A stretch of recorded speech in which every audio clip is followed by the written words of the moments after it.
Well, hello, beautiful people. How we doing today? We are back at it. We are on the book Excuse Me, Your Life is Waiting by Lynn Grabhorn. We are into chapter 8, and this is actually part 41. And I hope you guys watched yesterday's video because that was the one, right? Part 40. Hopefully, you guys tried the $100 trick. And if you haven't and you don't know what I'm talking about, go watch that video before you watch this one. Hopefully, you're watching all these videos because these are just so good. But part 40 in particular, using that tip was a life changer for me. Hope you guys got a chance to do it. So let's continue to get into this. We are into part 41, and there's just a couple things that you want to remember when we're doing these type of techniques. But the key is also just to always continue to feel good. So let's go ahead and get set up here. And this part is called Just Remember. All right, here we go. Just remember, it's not about money. It's about how you're flowing your energy. The money will come when you stop looking at how much of it you don't have. You can't look at not enough money and feel anything but negative emotion, which disallows the flow. So find more ways to open your valve. Instruction books always accompany inspiration. So forget the how-tos. They'll appear. Emotionally spend the money you want again and again and again to give the energy outlets into which to flow. You can't say, give me X amount of dollars, and then I'll decide what to do with it. Decide what to do with it first. That's the asking that allows the energy to move in. The energy of money needs outlets. No outlets, no money. Make a habit of emotionally spending. Observe all sorts of things while you're driving around and start saying, I'd like that. Ooh, I'd like that too. Wow, look at that. That's for me, and that, and that, and that, and that, while you get into the feeling place of having them. Now you've got want momentum going, and will find yourself being pulled into circumstances that will either bring the most intense of those desires into your reality or create openings to allow others to pop in. Open to receive. Put those signs all over your house. Open to receive. Place your intent that you are going to lower your resistance to shoulds and shouldn'ts, and that you're going to learn how to receive. Make it a want. I want to learn to receive. Then get over the guilty victim mode that says you're only a good person when you're giving. That's dogmatic hogwash. Don't take score too soon. You can't write a script today and say, where is it tomorrow? Watch your excuses. You'll never pull in the box with valve closing excuses such as, not enough education. They only hire from the inside. Inept staff. Bad timing, etc. Even if you've got all the proper things going for you, like education, training, and positioning, none of that will count for squat if you let excuses get in your way. If you've got a bunch of negative people in your life right now who are strongly into lack, that's a pretty fair indication of what station you're still tuned into. You might want to take stock. Love it. Want to measure the amount of negativity in your life? Check the amount of dollars you have coming in. For those of us who have had to struggle with money most of our lives, considerable negativity going out means not many dollars coming in. For us, dollars come or stay away in direct proportion to the negative energy we are or are not vibrating. And finally, always remember that what has been has nothing whatsoever to do with what can be. If you've had a tough time all your life, you have the tools now to turn that around. If you've not had the sales you'd like to have had, the salary, the recognition, the success, the peace, the happiness, and or overall prosperity you'd like, that is all readily changeable. Mhm. How fast? You have only to start flowing differently on a fairly regular basis, and a new world will follow as surely as night follows day. It must. It is cosmic law, the physics of the universe. Love it. All right, chapter 9. Chapter 9: Relationships and Other Treasures. Much of this chapter I'd rather forget about, since the subject of intimate relationships relative to deliberate creating is not one to which I can speak personally. My superb resume, encompassing some 40 or 50 years of relationships, comes from my pre-energy flowing days and shows it. I was a victim extraordinaire, an unrealistic romantic, a first-class codependent, and a roaring Miss Goody Two-Shoes.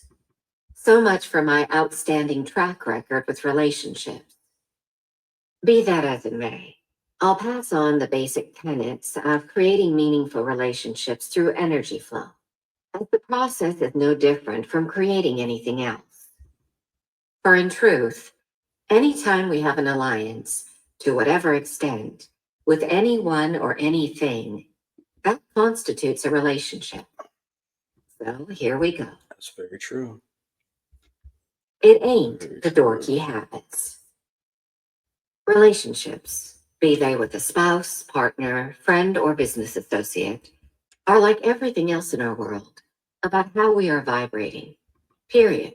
Mhm. And how we are vibrating is coming from how we are feeling, period.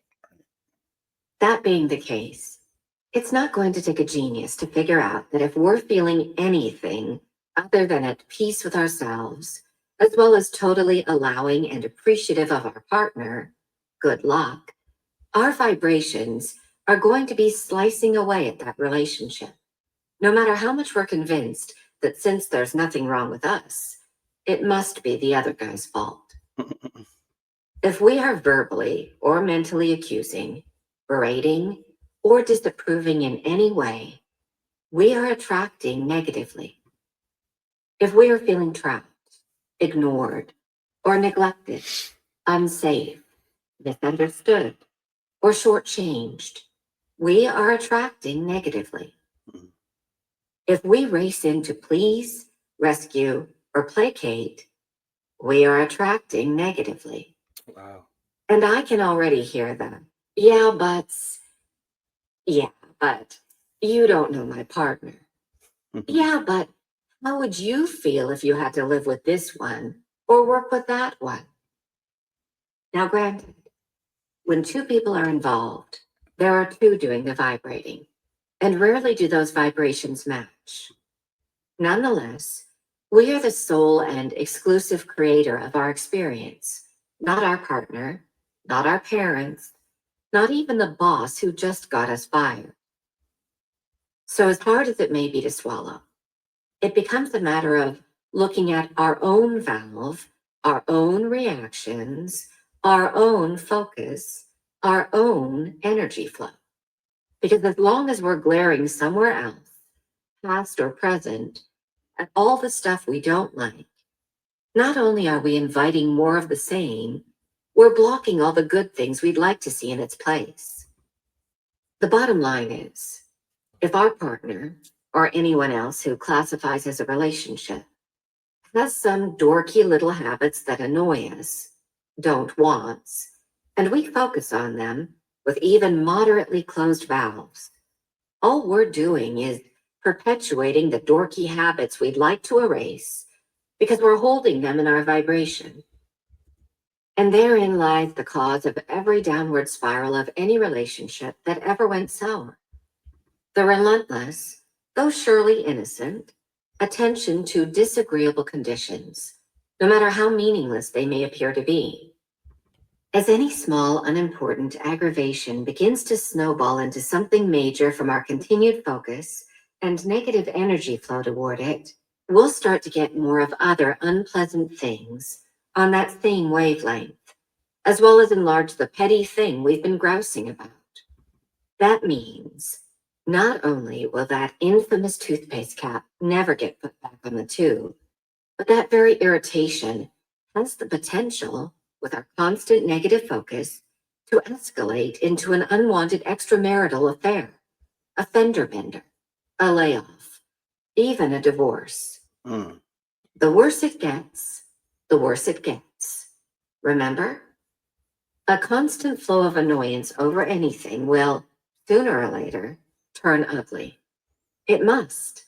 Like attracts like. Sure, when someone is pushing our buttons, every ounce of us wants to push back. But it's never about what we do in a relationship that equals what we get. Never. It's not even about how our partner is flowing energy. Like everything else in our world, whatever it is we have in our face has come squarely from how we ourselves have been feeling, flowing, and vibrating. There's just no other way to put it. If you want to change the conditions of your relationship, you're going to have to change your vibrations. All right, you guys. The culprit.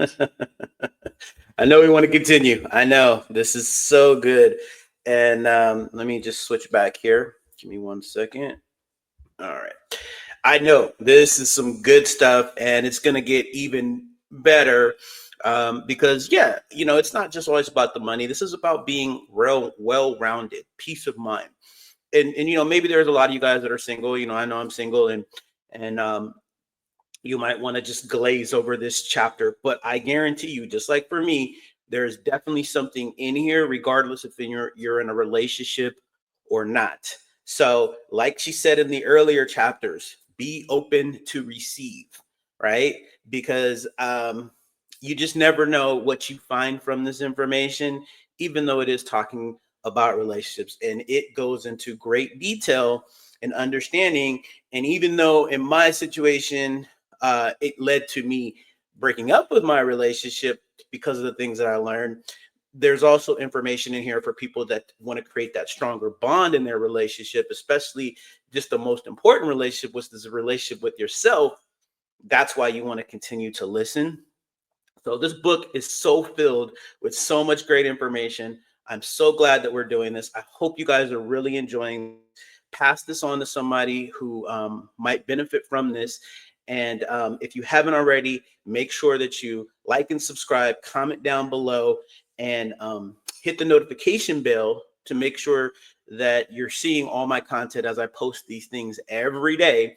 So I want you guys to come back every day. I know some of you guys are actually putting reminders now, just because you'll see the content coming, and then you guys know it comes.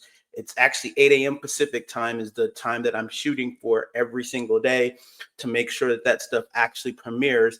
And so there's a few of you guys that are already on there who are following this thing live, and there's a chat that you can even communicate back and forth with. So it's awesome.